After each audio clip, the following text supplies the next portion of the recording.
ल साथीहरू, हाम्रो आजको टपिक रहेको छ टिबी, ट्युबरकुलोसिस।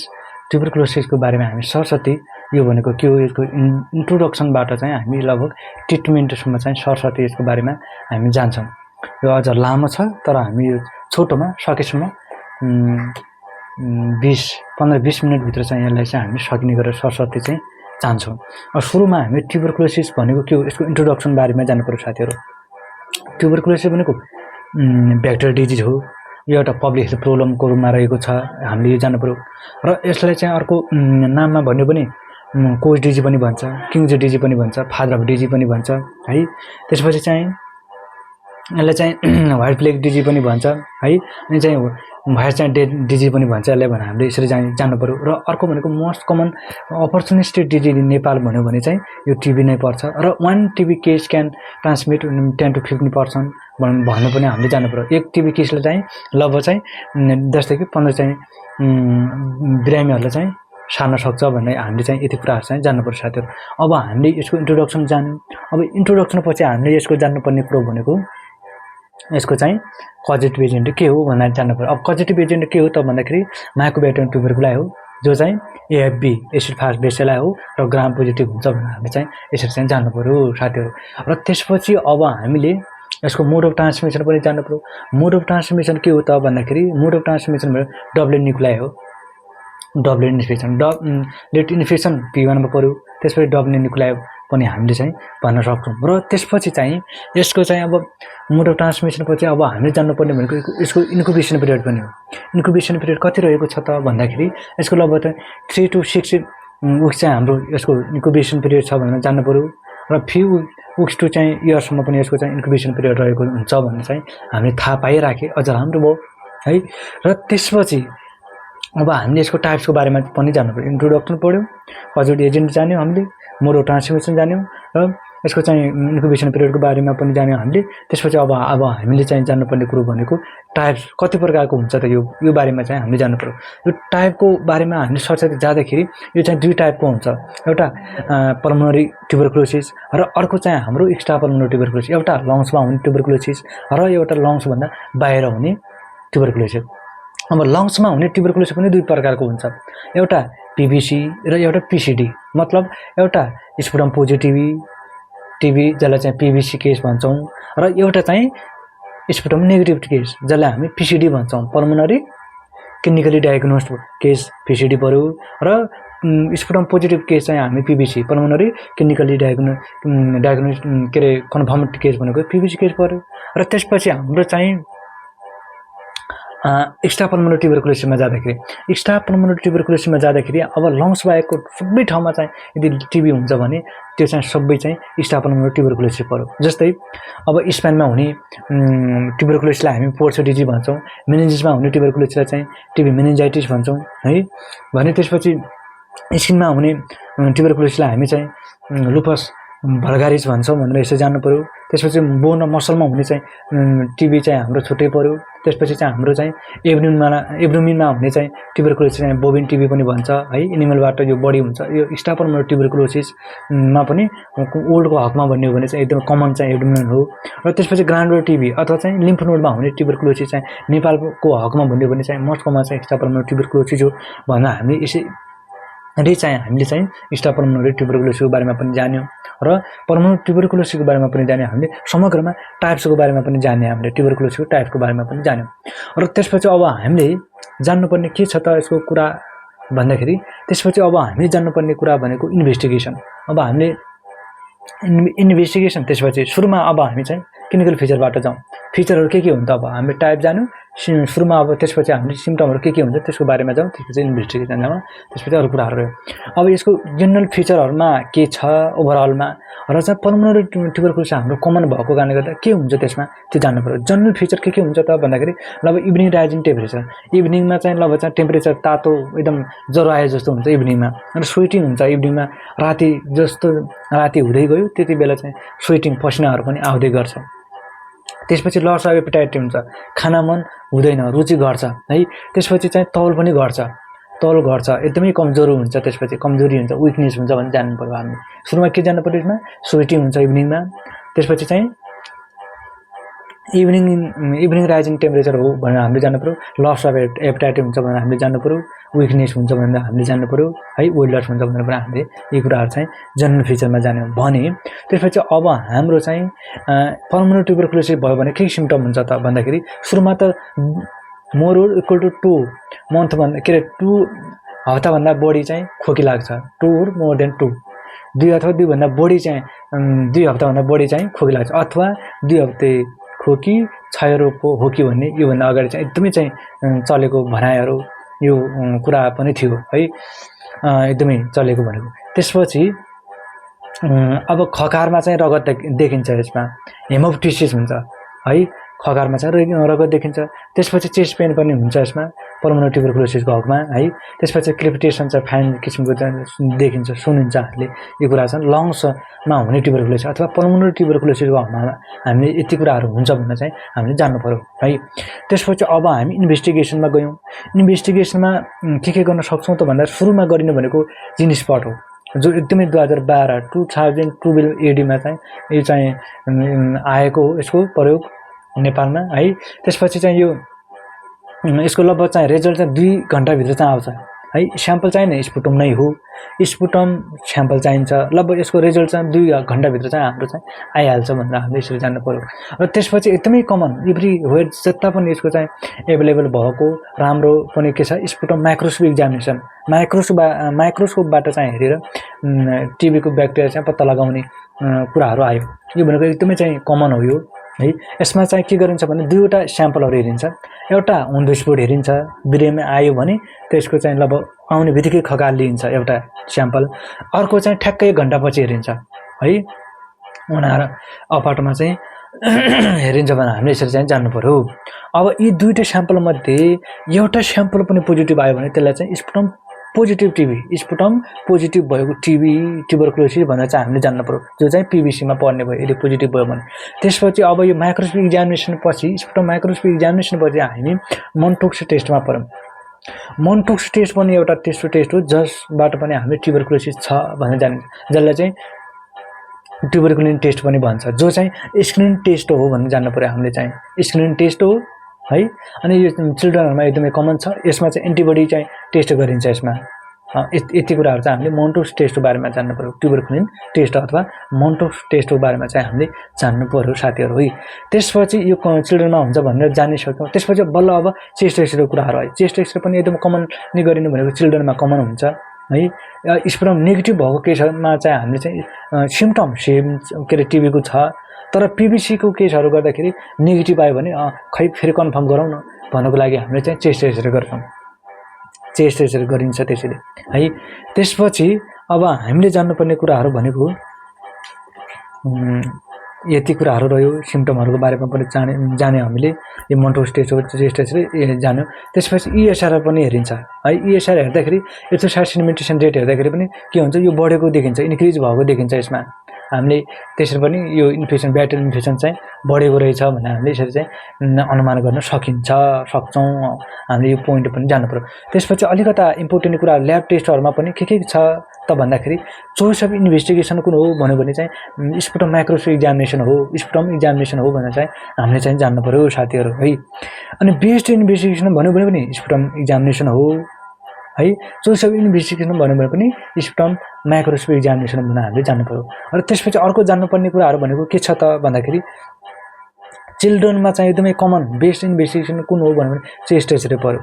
र त्यसपछि चाहिँ कम्युनिटीमा चाहिँ incidence of TB in community is estimated by भन्यो भने चाहिँ हाम्रो मोन्टोक्स टेस्ट पर्यो।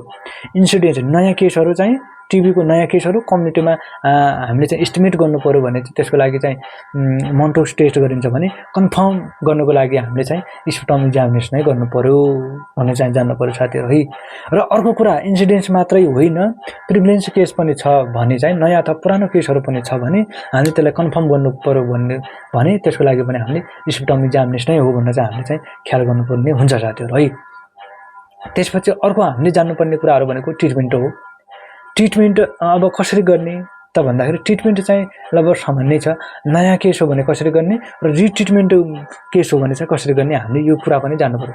रिट्रिटमेन्ट हो भने के गर्ने र नयाँ केस हो भने के छ, नयाँ केस हो भने हामीले के गर्नु पर्यो भने अल फर्म हो, जो पनि एक्स्ट्रा होस् पल्मोनरी होस्, पल्मोनरी ट्युबरकुलोसिस होस् एक्स्ट्रा पल्मोनरी ट्युबरकुलोसिस, तर नयाँ हो भने चाहिँ त्यसमा हामी के गर्छौँ 2 महिना चाहिँ एचआरजेटी चलाउँछौँ र 4 महिना चाहिँ हामीले चाहिँ एचआर चाहिँ चलाउँछौँ र ड्युरेसन चाहिँ कम्प्लिट हुन्छ। लगभग 6 महिनाभित्र हामीले चाहिँ यसलाई चाहिँ न्यू केसको हकमा चाहिँ हामीले कम्प्लिट गर्छौँ। हामीले यसरी जानु पर्यो साथीहरू है।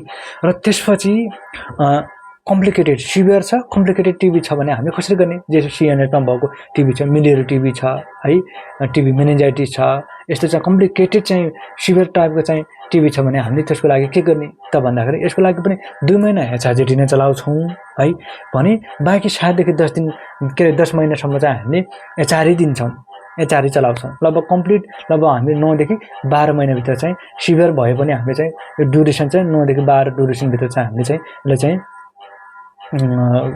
ट्रिटमेन्ट चाहिँ गर्न सक्छौँ ट्रिटमेन्ट ड्युरेसनभित्र भनेर हामीले यसरी जानु पर्यो साथीहरू। अब हामीले न्यू केसको हकमा चाहिँ यो कुराहरू हामीले जान्यौँ भने अब रह्यो हाम्रो चाहिँ रिट्रिटमेन्टको केस। कस्तो केसलाई रिट्रिटमेन्ट भन्ने, अब यसलाई चाहिँ हामी कसरी चाहिँ ठिक गर्न सक्छौँ भन्दाखेरि रिट्रिटमेन्ट केस भनेको त्यस्तो हो, यदि ट्रिटमेन्ट फेल भएको छ भने हामी त्यसलाई रिट्रिटमेन्ट गर्नुपर्छ। यदि रिल्याप्स भएको छ, बल्झेको छ, फेरि पनि दोहोरिएको छ भने पनि हामीले ट्रिटमेन्ट चाहिँ दोस्रोचोटि रिट्रिट गर्न सक्छौँ। रिट्रिटमेन्ट केस हो, त्यो गाइडलाइन अनुसार गर्न सक्छौँ भने हामी यसरी जानु पर्यो है। र त्यसपछि अर्को के रहेको छ, डिफल्टर केस हो भने चाहिँ लस टु फलोअप भएको छ, 60 दिन भयो, त्यसपछि चाहिँ कन्ट्याक्टमा आएको छैन, थाहै छैन भने त्यस्तो केसहरूलाई पनि हामीले चाहिँ लस टु फलोअप केसहरूदेखि लिएर सम्पूर्ण यी कुराहरू चाहिँ हामीले रिट्रिटमेन्ट गर्न सक्छौँ। टिबीको रिट्रिटमेन्ट केसहरू हुन् भनेर हामीले जानु पर्यो। अब हामीले के अरे रिल्याप्स भनेको त त्यो हो, डिफल्टर भनेको त्यो हो, लस टु फलोअप भनेको त्यही हो भनेर हामीले यो कुराहरू त बुझ्यौँ हामीले। तर ट्रिटमेन्ट फेलर भन्ने के हो त भन्दाखेरि यो पनि बुझ्नु पर्यो हामीले। ट्रिटमेन्ट फेलर भनेको हामीले समग्रमा पिसिडी र पिबिसीको हकमा चाहिँ हामीले यसरी ट्रिटमेन्ट फेलरलाई भन्नुपर्छ। यदि पिबिसी हो भने कसरी र पिसिडी हो भने कसरी। जसरी पिबिसी केस पल्मोनरी ब्याक्टेरियोलोजिकली चाहिँ कन्फर्म भएको केस चाहिँ सुरुमा स्पुटम पोजिटिभ हुन्छ त्यो केस चाहिँ हामीले पोजिटिभ भएको छ भने लगभग चाहिँ 2 महिना 2 एचआरजेटी चलाउँछौँ, 2 महिना चाहिँ एचआरजेटी चलाउँछौँ हैन। यदि त्यसपछि नेगेटिभ आयो भने राम्रो हो, यो ठिक हुँदैछ, नेगेटिभ हुँदैछ भने ड्युरेसन कन्टिन्युटी दिने है। त्यसपछि एचआर दिने 4 महिना, 2 महिना एचआरजेटीको काम सक्यो, अब नेगेटिभ आइहाल्यो, यसले काम गर्यो, 2 महिना चाहिँ एचआरजेटीले काम गर्यो, किनभने नेगेटिभ आयो नि त, नेगेटिभ आउनु भनेको काम गर्यो, ठिक भयो। त्यसपछि अब हामी एचआरतिर गयौँ, 4 महिना हामीले एचआर चाहिँ चलाउँछौँ, त्यो त्यसपछिको कुराहरू। तर पिबिसी केस हो, पोजिटिभ भएको छ, तर 2 महिना हामी चाहिँ के गर्छौँ, 2, 5, 6 2 महिना 5 महिना 6 महिनामा चाहिँ फलोअपमा बोलाउँछौँ, फलोअपमा चाहिँ चेक गर्छौँ। तर 2, 5, 6 मध्ये सुरुको 2 महिना चाहिँ ऊ पोजिटिभ भएको छ, स्पुटम पोजिटिभ नै छ, तर फेरि 2 महिनाको लास्टमा चाहिँ हामीले चाहिँ ल्याब टेस्ट गर्दाखेरि पनि पोजिटिभ आयो भने फेरि चाहिँ ड्रग चाहिँ 1 महिना चाहिँ कन्टिन्यू गर्ने त्यसमा। तर 5औं महिनामा है, तेस्रो महिनाको लास्टमा अथवा 5औं महिनाको फलोअपमा आउँदाखेरि ऊ नेगेटिभ आएको हुनुपर्छ। मतलब अब त औषधले काम गरेको हुनुपर्छ, सुरुको डोज चाहिँ त्यसले काम गरेको हुनुपर्छ। यदि काम गरेको छैन फेरि पोजिटिभ आयो भने त्यसपछि नो एक्सक्युज, त्यसलाई हामी चाहिँ मान्दैनौँ। ल यो ट्रिटमेन्ट फेलर भनेर चाहिँ हामीले त्यसलाई नाम दिने, ट्रिटमेन्ट फेलर भन्ने, रिट्रिटमेन्ट गाइडलाइन अनुसार चाहिँ त्यसलाई चाहिँ ट्रिट गर्ने, यो कुरो आयो पिबिसीको हकमा। तर पिसिडी हो भने, पिसिडी भनेको स्पुटम चाहिँ नेगेटिभ हुन्छ, त्यो पल्मोनरी क्लिनिकली डायग्नोस्ड भएको केस चाहिँ के हुन्छ, स्पुटम नेगेटिभ हुन्छ।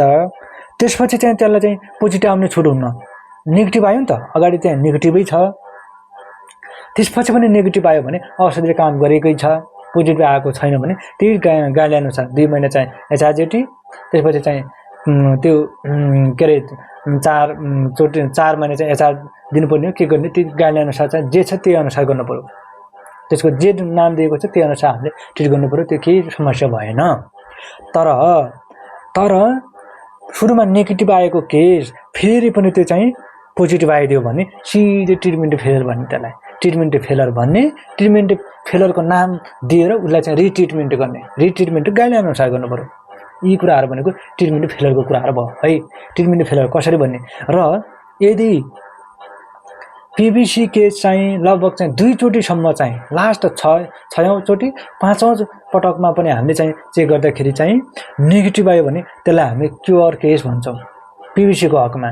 र पिसिडीको हकमा चाहिँ एकचोटि पनि ऊ नेगेटिभ आयो भने हामी चाहिँ कम्प्लिट ट्रिटमेन्ट चाहिँ कम्प्लिट भयो भने हामीले यसरी चाहिँ बुझ्नुपर्ने हुन्छ है। यो चाहिँ कसरी भन्ने कसरी छुट्याउने भन्ने कुराहरू रह्यो भने अब हामीले रिट्रिटमेन्ट गर्ने केसहरूको बारेमा त बुझौँ।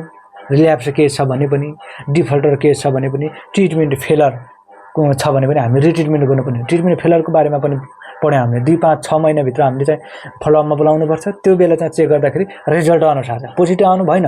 पिभिसीको हकमा चाहिँ हामीले एकचोटिलाई उसलाई चाहिँ एक्सक्युज दिन्छौँ। 1 महिनासम्म चाहिँ फेरि चाहिँ उसलाई चाहिँ उ गर्नु पर्यो। 5औं महिनामा चेक गर्दाखेरि चाहिँ नेगेटिभ आउनुपर्छ। नेगेटिभ आउनुपर्छ। पोजिटिभ आयो भने हामीले ट्रिटमेन्ट फेलर भयो। पोजिटिभ किन आयो? नेगेटिभ हो नि त हामीले चाहिएको। त्यही भएर भन्दा हामीले त्यही अनुसार गर्छौँ। यो चाहिँ त्यो कुराहरूको।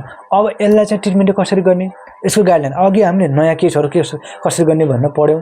New case complicated severe complicated होस् अथवा चाहिँ नर्मल किसिमको टिबी हो भने हामीले त्यो अनुसार गऱ्यौँ। 2 HRGT प्लस 4 महिना एचआरजी दियौँ। यदि सिभियर हो भने पनि हामीले के गरेका थियौँ 2 महिना एचआरजिटी दिने 7 देखि 10 महिनासम्म चाहिँ एचआरजी दियौँ हामीले। यसरी चाहिँ हामीले न्यू केसको हकमा गऱ्यौँ भने अब रिट्रिटमेन्ट केसको हकमा रिट्रिटमेन्ट केस भनेको रिल्याप्स केसहरू छ भने है डिफल्टर भएको केसहरू छ भने ट्रिटमेन्ट फेलर भएको केसहरू छ भने यी सबै चाहिँ अब रिट्रिटमेन्ट गाइडलाइन अनुसार चाहिँ हामीले ट्रिटमेन्ट गर्नुपर्छ। गाइडलाइन भनेको के हो भने सुरुमा यो भएको केस चाहिँ पोजिटिभ भएर आएको छ फेरि त्यो दोस्रो पटक चाहिँ चेक गर्नुपर्ने रिट्रिटमेन्ट गर्ने केस छ भने सुरुमा हामीले जिन स्पट गर्नुपर्यो।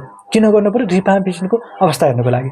रिफाम्पिसन यही बेला चाहिँ यदि चाहिँ रेजिस्टेन्ट आयो मतलब काम गर्न असमर्थ आयो रेजिस्टेन्ट आयो भने त्यसलाई चाहिँ हामीले सिधै डिआर सेन्टर पठाइदिनु पर्यो। डग रेजिस्टेन्ट भएको चाहिँ सेन्टर चाहिँ पठाइदिनु पर्यो है। डग रेजिस्टेन्ट भएको टिभीहरूलाई चाहिँ ट्रिटमेन्ट गर्ने चाहिँ सेन्टर हामीले पठाइदिनु पर्यो। हामीले स्वास्थ्यकर्मीहरूले सामान्य उसले चाहिँ सक्दैन भने हामीले त्यो चाहिँ कुराहरू बुझ्नु पर्यो।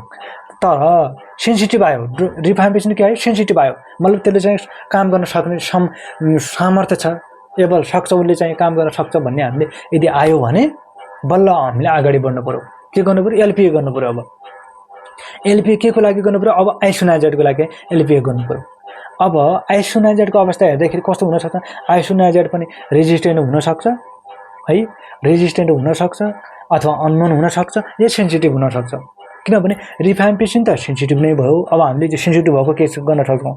त्यही बेला चाहिँ यदि चाहिँ आइसोनाइजेड पनि सेन्सिटिभ भयो भने हामीले के गर्नु पर्यो? 2 महिना एचआरजिटी चलाउने 4 महिना एचआर दिने त्यही नयाँ केस जस्तै चाहिँ हामीले चाहिँ ट्रिट गर्नु पर्यो। यसमा केही आपत्ति छैन। तर यदि रिफाम्पिसन सेन्सिटिभ नै छ रिफाम्पिसन सेन्सिटिभ नै छ है रेजिस्टेन्ट भएको हामीले पठाइसक्यौँ तर आइसोनाइजेड चाहिँ हाम्रो रेजिस्टेन्ट भएको देख्यो भने त्यो बेला के गर्नु पर्यो भने एक ड्रग चाहिँ थप गर्ने 6 महिना चाहिँ एचआरजिटी चाहिँ दिनु पर्यो। अघि 2 महिना थियो अब 6 महिना फेरि चाहिँ 4 महिना थपेर 6 महिना एचआरजिटी दिनु पर्यो प्लस त्यसमा फेरि लेभल फ्लोचार्सन चाहिँ चलाउनु पर्यो हामीले 6 महिनासम्म। तर फेरि यदि एलपिए हाम्रोसँग चाहिँ उपलब्ध छैन आइसोनाइजेडको बारेमा हेर्नुको लागि हामीले एलपिए हामीसँग उपलब्धता छैन अथवा थाहै छैन अथवा त्यसको भ्यालु हामीले पत्तै लागेन भने चाहिँ हामीले के गर्नु पर्यो भने 6 महिना एचआरजिटी चलाउनु पर्यो है। थाहै छैन भने लेबर फ्लोचार्सन दिनै पर्छ भन्ने छैन। लेबर फ्लोचार्सन नदिने तर 6 महिना चाहिँ एचआरजिटी गरेर हामी यसरी चाहिँ रिट्रिटमेन्ट केसहरू चाहिँ हामीले ह्यान्डल गर्न सक्छौँ भनेर चाहिँ हामीले बुझ्नु पर्यो साथीहरू है। यति नै हो समग्रमा हामीले बुझ्नुपर्ने कुराहरू। ल धन्यवाद है सब साथीहरूलाई।